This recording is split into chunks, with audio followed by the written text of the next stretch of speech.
أعوذ بالله من الشيطان الرجيم بسم الله الرحمن الرحيم الحمد لله رب العالمين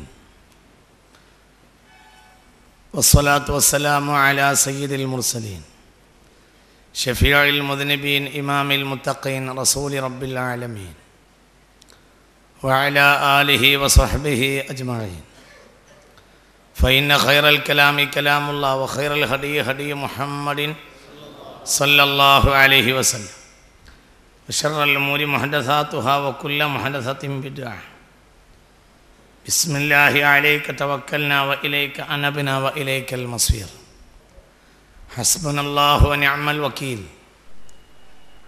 ولا حول ولا قوة إلا بالله العلي العظيم رب اشرح لي صدري ويسر لي أمري واحلل عقدة من لساني يفقهوا قولي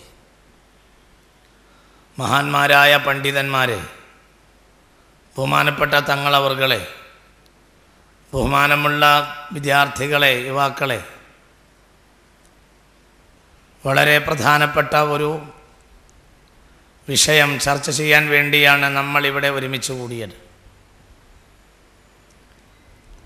നമ്മുടെ നേതാക്കൾ ബഹുമാനപ്പെട്ട ശൈഖുന മാനുസ്താദും വന്യരായ തങ്ങളവർകളും ഈ വിഷയത്തിൽ യാഥാർത്ഥ്യം വിശദീകരിച്ചുകൊണ്ടും നമ്മുടെ നിലപാടുകൾ വ്യക്തമാക്കിക്കൊണ്ടും വളരെ ഹ്രസ്വമെങ്കിലും ചിന്തോദ്ദീപകമായ വാക്കുകൾ പറഞ്ഞു കഴിഞ്ഞു. നീട്ടി സംസാരിക്കുന്നില്ല. ഇതൊരു നിലക്ക് വളരെ പഠിക്കേണ്ട ഒരു വിഷയവുമാണ്. ആത്മീയത എന്ന ഒരു കാര്യത്തെ നിരാകരിക്കാൻ കഴിയില്ല. എന്തുകൊണ്ട്? അത് ആത്മാവുമായി ബന്ധപ്പെട്ടതാണ്. ആത്മാവുണ്ടെങ്കിൽ ആത്മീയതയും ഉണ്ടാകും. ശരീരമുണ്ടെങ്കിൽ ശാരീരികവും ഉണ്ടാകും. രാഷ്ട്രമുണ്ടെങ്കിൽ രാഷ്ട്രീയവും ഉണ്ടാകും. രാഷ്ട്രീയം വേണ്ട എന്ന് പറയുന്നത് രാഷ്ട്രം വേണ്ട എന്ന് പറയും പോലെയും, ശാരീരിക അസുഖങ്ങൾ ചർച്ച ചെയ്യേണ്ട എന്ന് പറയുന്നത് ശരീരം വേണ്ട എന്ന് പറയും പോലെയും, ആത്മീയത വേണ്ട എന്ന് പറയുന്നത് ആത്മാവ് വേണ്ട എന്ന് പറയുന്നത് പോലെയും ആണ്. ഇതാണ് ആമുഖമായി പറയാനുള്ളത്. നിരാകരിക്കാൻ ഒരിക്കലും സാധ്യമല്ലാതെ. ആത്മീയത എന്നത് ശാരീരികതയേക്കാൾ സമുന്നതവുമാണ്. എന്തുകൊണ്ട്? ശരീരത്തേക്കാൾ സമുന്നതമാണ് ആത്മാവ്. ശരീരം വലിയാണ്, ആത്മാവ് വലിയല്ല.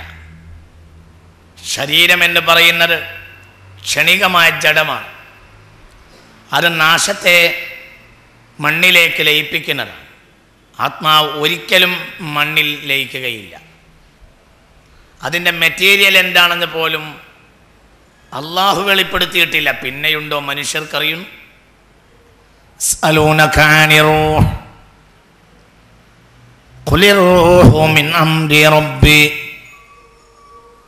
وما أوتيتم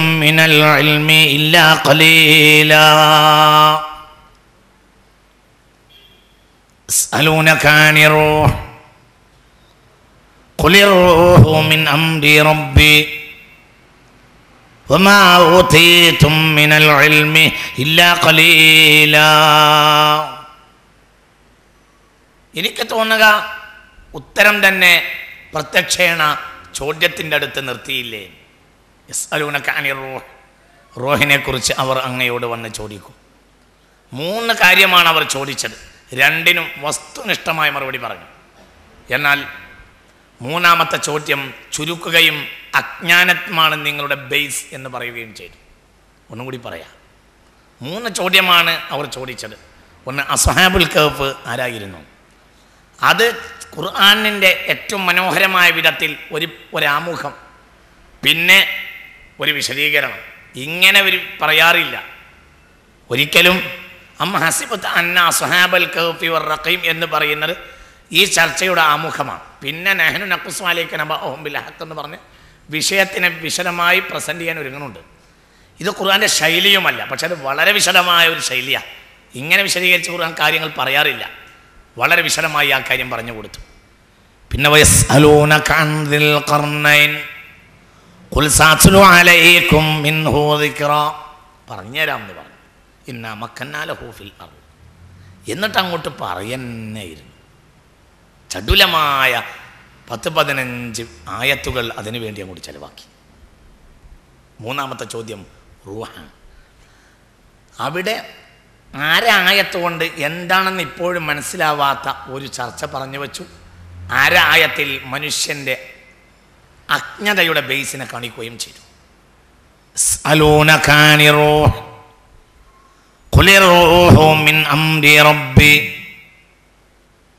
എന്തേനു അർത്ഥം? ഏതാണ് അംറു റബ്ബല്ലാത്തത്?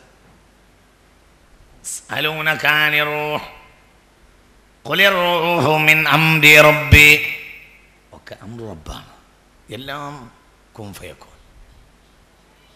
എന്താണെന്ന് പറഞ്ഞതല്ല.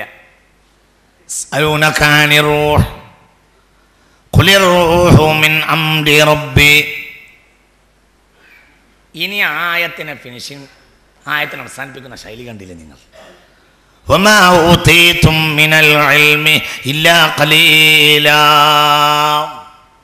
വളരെ കുറഞ്ഞ വിവരമല്ലാതെ നിങ്ങൾക്ക് നൽകിയിട്ടില്ല എന്ന് പറഞ്ഞു. അതുകൊണ്ട് വാതിലങ്ങോട്ട് അടച്ചു.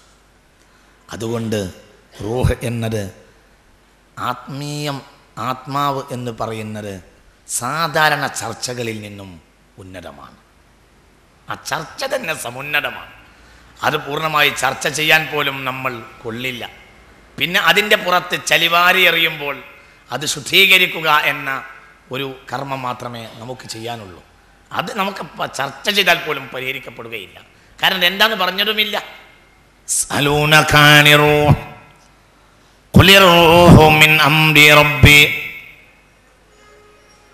കുല്ലുക്കും മിൻ ആദമ വ ആദമ മിൻ തുറാബ്. അത് ഇതാണ്. അല്ലാഹു ഖലഖ കുല്ല ദാബത്തിൻ മിമ്മാ ഫമിൻഹും മൻ യംശി അലാ ബത്നിഹി വമിൻഹും മൻ യംശി അലാ റിജ്ലൈൻ വമിൻഹും മൻ യംശി അലാ അർബഅ.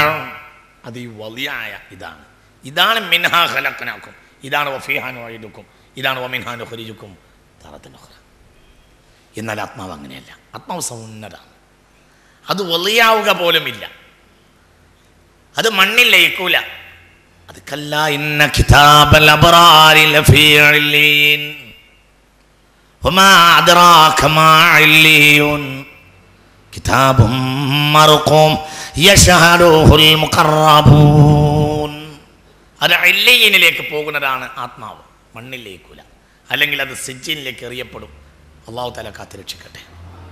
ഏതായാലും മണ്ണിൽ ലയിക്കുക എന്നത് അതിൻ്റെ ശൈലിയല്ല. ആത്മാവിൻ്റെ മെറ്റീരിയൽ എന്താണെന്ന് പോലും നമുക്കൊട്ട് അറിയുകയുമില്ല. അപ്പോൾ ആത്മാവുണ്ടെങ്കിൽ ആത്മീയതയും ഉണ്ടാവും. ആത്മാവിനെ കുറിക്കുന്ന കാര്യമാണ് ആത്മീയത. അതാണ് മനുഷ്യൻ ആദ്യമായി നൽകിയത്. വകുലാ മിൻഹാ ഹൈസു ശിഅ്തുമാ എന്ന് പറഞ്ഞത് ശരീരത്തിൻ്റെ ഭക്ഷണമാണ്. അത് പിന്നെ നൽകിയതാണ്. ആദ്യം നൽകിയത് ആത്മാവിൻ്റെ ഭക്ഷണമാണ്. വഅല്ലമ ആദമൽ അസ്മാഅ കുല്ലഹാ. മനുഷ്യൻ ആദ്യം നൽകിയത് ആത്മാവിൻ്റെ ഭക്ഷണമാണ്. ആത്മാവിൻ്റെ ഭക്ഷണമാണ് അമ്പിയാക്കൾ വിതരണം ചെയ്തത്. അത് ഇൽമാണ്. ശരീരത്തിൻ്റെ ഭക്ഷണം അത്രയൊന്നും ഉന്നതമല്ല. അതിലെല്ലാവരും